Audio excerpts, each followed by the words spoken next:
Hello and welcome to Prep My Art Academy. We're so happy to have you viewing today. I want to introduce you to our very, very special guest, Miss Tanisha Johnson. Yes, thank you for having me. Absolutely. Tanisha has her bachelor degree in journalism Yes, from the the University of Missouri. Now, what Yeah. was the nickname? Mizzou. Mizzou. Yes, Mizzou Tigers. Mizzou Yes. Tigers. There you Yes. go. Go Go Tigers. Go Tigers. Tigers. Yes. And she also has her master's degree in marketing from CTU, which is Colorado Tech University. Yes, correct.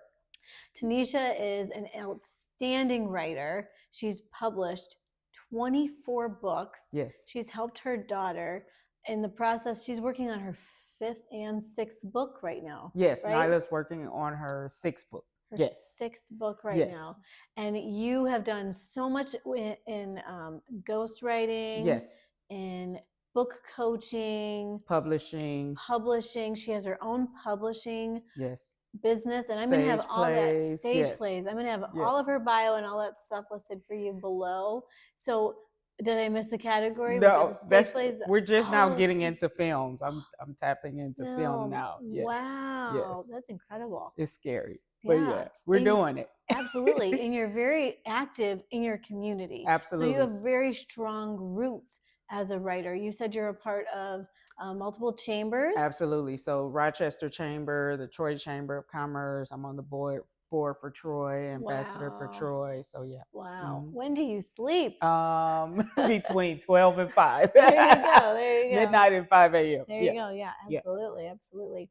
So Tanisha, let's talk today and really kind of aim this towards like high school students. Absolutely. High school students who love to be creative. They just soak in chapter books. They love literature. They love poems. Yes. They love novels. Yes. But also let's hit on students who are a little bit more cut and dry, analytical, but they love to write. You know, maybe it would be even to a certain degree more academia or more like you and I were she was actually just sharing with me in corporate communications. Yeah. Well, what does that look like? So corporate communications, so my background is kind of twofold. So I started in traditional journalism, which is your newspaper, editorial, magazine. I thought I would be working for the Detroit Free Press, the New York Times newspaper. Right. We see where the newspaper industry is today. Yeah, so, it's on your phone. It's on your phone. You can buy the New York Times exactly right on your phone. On your phone. Yeah. So I actually get it every day. Yeah. So that was like out the window, and I landed in what people would call corporate communications. So most Fortune 500 companies. Locally in Detroit are DTE Energy. I've worked for Mercedes-Benz Financial Services, GM, Volkswagen, Audi, a lot of the automotive companies. They have corporate communications departments, and a lot of people don't realize that. So anytime they release something to the public, a press release, or even internally, I was working on a lot of the articles and things for the employees. Wow. So updates for the employees about what's going on, safety writing, safety briefings, announcements for special events, things like that. Wow. That sounds exciting. Absolutely. Yeah. And when I was at Mercedes-Benz, it was cool because it was a change management position in collaboration with communication. So they wanted me to change the culture through communication. So it was very powerful. And most people don't think communications and Fortune 500 companies, but most of those large companies have a corporate communications department. Most of the times they have a team. So it's not just writers. They might have writers, editors, graphic designers, formatters. They have people who just do the press releases. Yeah. That's amazing. Yeah. So I know a lot of times when people think about writing, they think about writing a book. A book, but it's not. There's a whole world. There's a whole slew of writing. Yeah. So I tell people, I'm like, there's no reason why writers should be broke. So for my high schoolers, if you're more creative and you love writing, people will pay you to write if you write well. Let me say it like that. Right. Because there are so many people in the world who don't write well. So they know I have to pay a professional for this. So they may need a press release or a professional bio. I write a lot of professional bios for like LinkedIn profiles and things like that. There are some people who, yes, they may be working on a book, but they need an author bio, they need a synopsis for their book, they need a short story for an entry in another book, in a larger book. Yeah. Even when we get into movies, a lot of people don't realize before it gets to the screen, somebody has to write the script. Right. Before any type of theater you go to the Lion King, or you go to the Broadway stage play, somebody had to write the script. Yeah. And the actors and actresses then act it out. But the wording is there and is written by a writer. Yeah. Yeah. Absolutely. So most times in those seasons, you never see the writer. The writer comes out absolutely last. Yeah. But they're the ones who wrote the content. Wow. You're just seeing it live on stage. They should have came out first. Right. Yeah. We come out last in stage and theater. Wow. That's pretty intense. Yeah. So now say, okay, you got a 9th grader or a 10th grader, and they're like, hey, you know what? I really like what you're sharing with me. Absolutely. What steps can they take to go forward? I know different colleges at the community level. Yes. If parents Google like summer camps, yes, they can do a week summer writing camps. Mm-hmm. What's available to them to help them move forward? Are there internships? Are there programs? Yeah, so there's definitely summer writing camps, and of course you can Google those. A lot of the universities offer those for high school, middle school students, but also internships. So I would say don't be afraid to ask for a writing internship, or you can ask to shadow a writer. So if you know there's a particular business, if you know you want to work for a marketing and advertising agency, you go to that company and you say, can I shadow an employee for a day or something like that? Yeah. So I mean, just show up. Absolutely. Or do you send them like you send an email and you're like, either or, but I would say in this day and age, the people who show up in person are probably the ones who are going to get their foot in the door, because there are so many people applying behind a computer versus you showing up and saying, listen, I'm really interested in this. Do you have a position available, or will you create one? That's what I will also encourage students to know. There may not job fairs or something. Absolutely. Go there. Okay. Absolutely. Go back to what you were saying, but let's come back to that. Yeah. So I would encourage students to not be afraid to ask for an opportunity. Many times I have created corporate communications positions where they did not exist yet. So a company gets to a place where they realize we need somebody just focused on communications. We've never had that, but we need to bring you in to do that. Right. And so then not only am I coming in and I'm working in a career, but I'm also setting the precedent for the people who come after me, because you're literally building from the ground up, so you can make it your own. For high school students, I would say if you're really good at spelling, grammar, and punctuation, you could start right where you are by asking other high school students, hey, pay me $20 to proofread and edit your paper so you can get a better grade on your paper before you turn it in. It's that simple. That's how my business started. My business started with just editing and proofreading. I wasn't publishing, I wasn't ghostwriting, I wasn't doing marketing, I was just editing and proofreading. So here's a difficult question. Uh-oh. How can we continue to inspire high schoolers that who they are and their writing is valuable and important, and is more important than AI or like Chat GPT? I think that's what it's called. Yeah. Right? Because so many people might think, oh, I'll just type this in and then they're going to make it for me.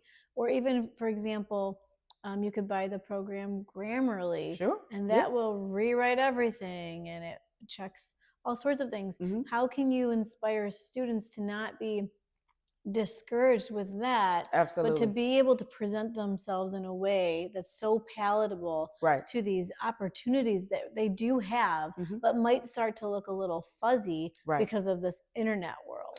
Yeah, so I would say particularly with AI does not have your voice. So Sarah has a voice and Tanisha has a different voice. And when we write, we all have a different writing style. Yeah. So there are certain things that AI won't be able to pick up on unless AI is very, very familiar with me. Yeah. So there are certain things that you may put in a book or a script that AI, like slang, or it may be a Southern drawl from 20, 30, 80 years ago. If you're writing a novel and it took place in the 1920s, AI may or may not be able to compete with that. Right. But what I tell people is it will never replace human beings because of the level of flavor that we bring to our writing it's our own unique writing style. Like I have my own unique creative writing style, Right. even in a professional sense, it's still creative. Yeah. And so I would encourage them, don't be moved by AI. And even with programs like your Grammarly, Yeah. Grammarly, what I tell students is it's not going to be 100% accurate because It's not. No, it's right. not. So what Yeah. Grammarly will do is it'll correct a word that you may not want to be corrected because it's not incorrect, but Grammarly sees it as incorrect, so it doesn't recognize it as a word. Yeah. Yeah. No, absolutely. Yeah. So I don't think that it will ever be 120% to where nobody's It'll writing, dominate. everything is just AI. No, Yeah. no, Yeah. because of the creative piece. Yeah. And we always, particularly for theater, I'm always thinking about how can I twist it? How can I turn it? How can I keep the audience on the edge of their seats? How can I throw a monkey wrench in it? Cliffhanger. Yeah, how can I add a cliffhanger? And so AI is Yeah. just not thinking about that. So you can say, generate me a script, you're still going to have to do work to it to make it your own. Yeah. Yeah. There's not soul behind exactly AI or chat GPT or Grammarly. Right. So know? places where I might input a song or even a poem, you mentioned poetry. Yeah. I might input a song or poetry in my stage play. AI is not going to naturally know to do that. Yeah. And even with poetry, I like to tell people poetry is a great gateway into creativity and getting paid for the creativity, where it's like I pay people 150, 200, sometimes 250 just to write a poem for my special events. Yeah. So I may read it at the beginning or they may read it, but it's a segue into my actual event because I love poetry. I started in poetry. Yeah. Yeah. Poetry is beautiful. Absolutely. Yeah. And there's so many ways you can go with it. Yeah. You know? And a lot of the rules don't apply for poetry. So I mean, it's like anything goes in poetry. You can lowercase letters and the punctuation and everything. Just throw it out of the window for poetry. There you go. Yeah. There you go. Yeah. Now, what about our students who are like ultra creative and they want to go from one branch into another branch into another branch, kind of like you said, like building those cliffhangers? Absolutely.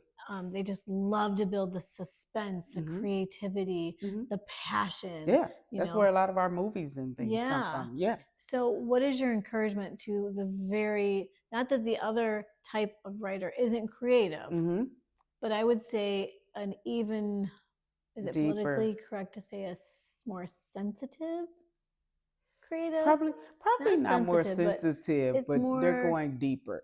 Yeah, much deeper. It's a different kind of emotional content. It is. Yeah. Yeah. Whereas the other one's much more factual and presenting you with this is the news, this is the headliner. Right. You know, and so it's got to have that eye-catching momentum, but then you have the deeper, the emotional content, the thing that's going to make you laugh out loud. Absolutely. Cry out loud. Yeah. So I knew early on after I graduated from the University of Missouri that I was more of a creative writer, not a news editorial writer, which is stating the facts. And what I tell people is if you're more of a creative writer, ask to get into the writing room. So a lot of times for movies and web series, there are a series of writers in a room like we're sitting in today. There may be 5 or 6 of us. There's a whiteboard with a whole bunch of sticky notes or markers, and we're doing the storyline in real time from beginning to end, the ups, the downs, the arcs, the flows, all the things. But each one is bouncing off the other, so you can see how a collective of writers actually create a specific project in real time. Now, they may be in the room for 8 hours. You got to be prepared for the 8 hours. You know, you can't be, oh, I got to go, I got to leave. No, you got to be prepared to stay 8-10 hours until they get it done. Wow. So, yeah. So I'm curious. So I'm a musician and I'm plugged in with several organizations, and we have state conferences. Well, we have monthly meetings, we have state conferences, we have national conferences. Yeah. Are there things like that available for writers? Absolutely. So there are writers conferences all over. There are creative writers conferences. And they probably even have collegiate chapters, yes, I'd assume. they do. So if and you then do they go have into college, you can do collegiate stuff. stuff. And then they even break it down by genre. So sometimes there are like the nonfiction Christian writers conferences, and then you might have the screenwriters conferences. There are just film festivals for independent filmmakers. So I mean, there are specific industries that you definitely want to tap into based on your niche, But at the end of the day, for me, I'm kind of intertwined into all of them because now I'm getting into film. So yeah. Nice. So Lord willing, I'll be at a film festival next year. Wow, Yeah. that'd be great. Yeah. That'd be great. Absolutely. Awesome. Very cool. Yeah. I'll link some of that information for you below. And other than that, this was so informative. Yes. I mean, it opened up my eyes to a whole new world I didn't even know existed. Absolutely. I think it's incredible. Yeah. And I tell people, I'm like, if you're a writer and you write well, there is an endless possibilities of opportunity. Wow. That's literally. Amazing. Yeah. That's amazing. Yeah. Don't be encouraged by AI. Your voice matters. Oh, absolutely. Just go do it. We need the creativity. Yeah, we need the creatives. Well, Yeah. thank you so much, Tanisha, Thank for you. coming today. Thank you for having me. Absolutely. Yeah. And we look forward to seeing you again soon. Bye.